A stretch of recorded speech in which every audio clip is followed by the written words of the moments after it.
వాళ్ళందరూ 100 యోజనములు దాటి వచ్చేశారంటున్నారు కదా, ఒకసారి నాకు చూపించండి, వాళ్ళని చూస్తానన్నాడు. ప్రాసాదం ఎక్కాడు. ఎక్కి నిలబడి ఏది చూపించు, వాళ్ళల్లో ఎవరో నాకొక్కసారి చెప్పు అన్నాడు. అడిగో ఆ ఎదురుగుండా కనపడుతున్నాడే, ఆయన సామాన్యమైనటువంటి వాడు కాడు, పనసుడు. ఆయన అంత విశాలమైనటువంటి శరీరమున్నవాడు చతుష్పాదులలో వేరొకడు లేడు. అడిగో పక్కన కనపడుతున్నటువంటి వాడు సుగ్రీవుడు. అదిగో చూశావా, గద ఎత్తి అరుస్తున్నాడు, రారా రావణా పైకని. ఆయన అక్కడ అరుస్తుంటే ఇక్కడ లంకాపట్టణంలో ఉన్న అంతఃపురాల యొక్క ప్రాసాదములు గోపురములు కదులుతున్నాయి. అంత పెద్ద నాదశక్తి ఉన్నవాడు. లంకాపట్టణం చుట్టూ ఉన్న వనాల మీద ఉన్న ప్రతి చెట్టు మీద భల్లూకాలి. ఈ భల్లూకాలన్నింటికీ జాంబవంతుడు నాయకుడు. ఆయన త్రివిక్రముడికి 21 సార్లు ప్రదక్షిణం చేశాడు. అంతటి అపారమైన శక్తి ఉన్నవాడు జాంబవంతుడు. అదిగో ఆ మధ్యలో నిలబడినటువంటి వాడు హనుమ.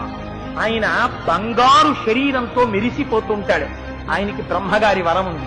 ఎంత తీవ్రమైనటువంటి నేత్రములతో లంకవంక చూస్తున్నాడో చూడు రావణ.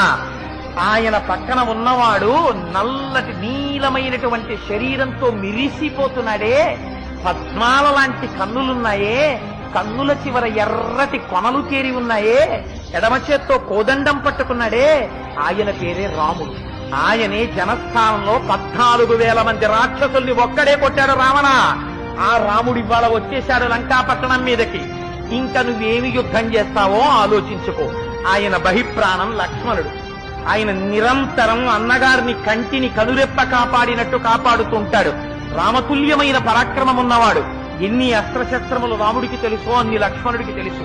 వాళ్ళ కోదండము నుండి ఆ బాణములు వినిర్ముక్తమైతే కాపాడగలిగిన వాడు వేరొకడుండడు.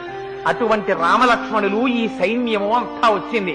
ఒక్కొక్కరిది 10 ఏనుగుల బలం, ఒక్కొక్కరిది 100 ఏనుగుల బలం, కొంతమందిది 1000 ఏనుగుల బలం, కొంతమందిది 1,00,000 ఏనుగుల బలం, కొంతమందిది ఎంత బలమో చెప్పడం కుదరదు అసలు.